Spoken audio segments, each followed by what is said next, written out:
NCB times ಮೀಡಿಯಾಗೆ ಸ್ವಾಗತ. ನಾನು Darshan Hunsur. Colours ಕನ್ನಡದ ಭಾರ್ಗವಿ LLBಯಲ್ಲಿ ಮಹಾ ತಿರುವು.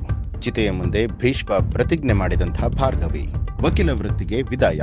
ಕಲರ್ಸ್ ಕನ್ನಡ ವಾಹಿನಿಯಲ್ಲಿ ಯಶಸ್ವಿಯಾಗಿ ಪ್ರಸಾರ ಆಗ್ತಾ ಇರುವಂತಹ ಭಾರ್ಗವಿ LLB ಧಾರಾವಾಹಿ ಈಗ ರೋಚಕ ಘಟ್ಟಕ್ಕೆ ಬಂದು ತಲುಪಿದೆ. ವಿಶಿಷ್ಟ ಕಥಾಹಂದರದ ಮೂಲಕ ವೀಕ್ಷಕರಿಂದ ಭರ್ಜರಿ ಬಹುಪರಾಕ್ ಪಡಿತಾ ಇರುವಂತಹ ಈ ಒಂದು ಸೀರಿಯಲ್ ಈಗ ಕಥೆಯ ದಿಕ್ಕನ್ನೇ ಬದಲಿಸುವಂತಹ ತಿರುವಿನಲ್ಲಿದೆ. ವಕೀಲೆಯಾಗಿ ಅನ್ಯಾಯದ ವಿರುದ್ಧ ಸಿಡಿದೇಳುತ್ತಿದ್ದ ಭಾರ್ಗವಿಯ ಬದುಕಿನಲ್ಲಿ ವಿಧಿಯಾಟ ಭೀಕರ ಸಂಚಲನ ಮೂಡಿಸಿದೆ.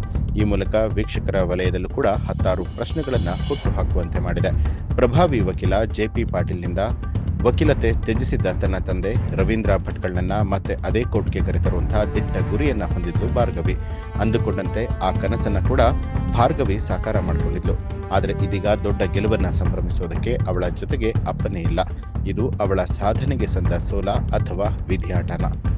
ಇದುವರೆಗೂ ಕೂಡ ಕಥೆಯಲ್ಲಿ ಧೈರ್ಯದ ಸಂಕೇತವಾಗಿದ್ದ ಭಾರ್ಗವಿಗೆ ಈಗ ಆಕಾಶವೇ ತಲೆ ಮೇಲೆ ಬಿದ್ದಂತಾಗಿದೆ.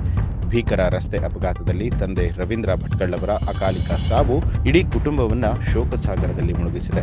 ಈ ಸಾವು ಕೇವಲ ಅಪಘಾತವೋ ಅಥವಾ ಭಾರ್ಗವಿಯ ವೃತ್ತಿ ವೈರಿಗಳು ಮಾಡಿದಂತಹ ಸುಪ್ತ ಸಂಚು ಅನ್ನುವಂಥದ್ರ ಬಗ್ಗೆ ಸಂಶಯ ವೀಕ್ಷಕರಲ್ಲಿ ಮನೆ ಮಾಡಿದೆ. ತಂದೆಯ ಸಾವಿನಿಂದ ಕಂಗಾಲಾಗಿರುವಂತಹ ತಾಯಿ ಅಪ್ಪನ ಸಾವಿಗೆ ಕಾರಣವಾದಂತಹ ಈ ಲಾಯರ್ ಕೆಲಸ ಬಿಡುವಂತೆ ಭಾರ್ಗವಿಗೆ ತಾಕೀತು ಮಾಡಿದ್ದಾರೆ. ತಾಯಿಯ ನೋವಿಗೆ ಸ್ಪಂದಿಸಿದ ಭಾರ್ಗವಿ ಅಪ್ಪನ ಚಿತೆಯ ಮುಂದೆ ಕಠಿಣ ನಿರ್ಧಾರವೊಂದನ್ನು ತೆಗೆದುಕೊಂಡಿದ್ದಾಳೆ. ಅಮ್ಮನೇ ಹೇಳುವವರೆಗೂ ಕೂಡ ವಕೀಲತೆಯ ಕೋಟ್ ಅನ್ನ ಧರಿಸೋದಿಲ್ಲ ಅಂತ ಹೇಳಿ ಶಪಥ ಮಾಡಿದ್ದಾಳೆ. ಈ ಮೂಲಕ ಭಾರ್ಗವಿ ತನ್ನ ವೃತ್ತಿ ಜೀವನಕ್ಕೆ ಅಂತ್ಯ ಹಾಡೋದಕ್ಕೆ ಮುಂದಾಗಿದ್ದಾಳೆ. ಲಾಯರ್ ಕೋಟ್ ಕಳಚಿಟ್ಟು ಭಾರ್ಗವಿ ಮುಂದೆ ಮಾಡೋದಾದರೂ ಏನು?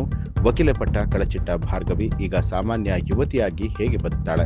ರವೀಂದ್ರ ಭಟ್ಕಳರ ಸಾವು ಪೂರ್ವ ನಿಯೋಜಿತ ಕೊಲೆಯಾಗಿದ್ರೆ ಅದರ ಹಿಂದಿರುವಂತಹ ಅಸಲಿ ಮುಖವಾಡ ಯಾರು? ಈ ಮಹಾ ತಿರುವುಗಳನ್ನ ನೋಡಿದ್ರೆ ಕತೆ ಇಲ್ಲಿಗೆ ಮುಗಿಯುತ್ತಾ ಅಥವಾ ಇದು ಹೊಸ ಅಧ್ಯಾಯದ ಆರಂಭವ ಅನ್ನುವಂತ ಕುತೂಹಲ ವೀಕ್ಷಕರಲ್ಲಿ ಮೂಡಿದೆ. ಈ ಎಲ್ಲಾ ಪ್ರಶ್ನೆಗಳಿಗೆ ಮುಂದಿನ ಸಂಚಿಕೆಯಲ್ಲಿ ಎಳೆಯಾಗಿ ಉತ್ತರ ಸಿಗಲಿದೆ. ಭಾರ್ಗವಿಯ ಈ ಹೊಸ ಅವತಾರ ಮತ್ತು ಕಥೆಯ ಹೊರಳುವಿಕೆ ವೀಕ್ಷಕರಲ್ಲಿ ಭಾರಿ ಕುತೂಹಲ ಮೂಡಿಸಿದೆ. ಸಾಮಾಜಿಕ ಕಳಕಳಿ ಮತ್ತು ಕೌಟುಂಬಿಕ ಸೆಂಟಿಮೆಂಟ್ ಮೂಲಕ ವೀಕ್ಷಕರ ಮನಗೆದ್ದಿರುವಂತಹ ಭಾರ್ಗವಿ LLB ಸೋಮವಾರದಿಂದ ಶುಕ್ರವಾರದವರೆಗೆ ಬದಲಾದ ಸಮಯದಲ್ಲಿ ರಾತ್ರಿ 9:30ಕ್ಕೆ ನಿಮ್ಮ ನೆಚ್ಚಿನ ಕಲರ್ಸ್ ಕನ್ನಡ ವಾಹಿನಿಯಲ್ಲಿ ಪ್ರಸಾರ ಆಗ್ತಾ ಇದೆ.